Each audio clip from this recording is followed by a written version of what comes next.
নমস্কাৰ জনাইছোঁ সকলোকে বিয়ালে বুলি মেকআপ এটা কৰিলোঁ সেইটো হৈছে মোৰ ফাইনেল লুকছটো কেনেকুৱা লাগিছে কমেণ্ট কৰি জনাব তাতে আকৌ মিতুৰৰ ঘৰৰ বিয়া মেকআপটো নকৰিলে নহ'ব সেইকাৰণে ধুনীয়াকৈ সাজি কাচি ল'লোঁ এয়া হৈছে বিয়াত পাই গ'লোঁ আমি বিয়াৰ পৰিৱেশ উদুলি মুদুলি নহয়নে সেইকাৰণে ভাবিলোঁ আপোনালোকেও অলপ ভিডিঅ'ৰ যোগেদি দেখাই দিওঁ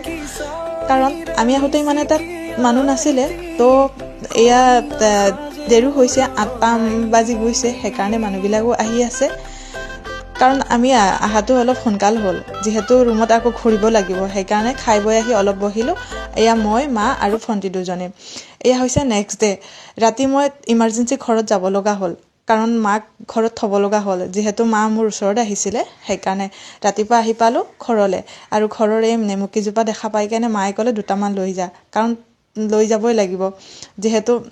ঘৰৰ বস্তু না ক'ব নোৱাৰি না সেইকাৰণে এয়া হৈছে আমো বহুত লমালমে লাগি আছে কিন্তু বতাহ বৰষুণৰ কাৰণে বহুত পৰি গৈছে বহুত নষ্ট হৈ গৈছে হ'লেও কেইটামান লাগি আছে সেয়াই অলপ ডাঙৰ ডাঙৰ চাই কেনে মা আৰু খুৰীয়ে পাৰি দিছে যিহেতু জীয়েকহঁতলে পঠিয়াবই হেতি মানে বহুত কষ্টকে হ'লেও বহুত বৰষুণ আপোনালোকৰ ফালে কাৰ গাঁৱত এনেকুৱা বৰষুণ হৈছে কমেণ্টত জনাব এয়েহে দুটামান পাৰি দিছে অলপ ডাঙৰ ডাঙৰ চাই তাৰপিছত এয়া ধুনীয়াকৈ ধুই দিছে ধুই কেনে চব ৰেডি আমাৰ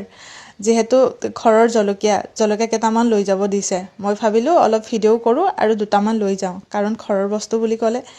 খুৱাই মজাই বেলেগ নহয়নে সেয়েহে দুটামান ছিঙিলোঁ ইমান এটা খাব পৰা হোৱা নাই কোমলীয়া হৈ আছে হ'লেও ঘৰৰ বস্তু হ'লে না ক'ব নোৱাৰি না সেইকাৰণে লৈ আহিলোঁ সেয়া হৈছে আমাৰ ঘৰৰ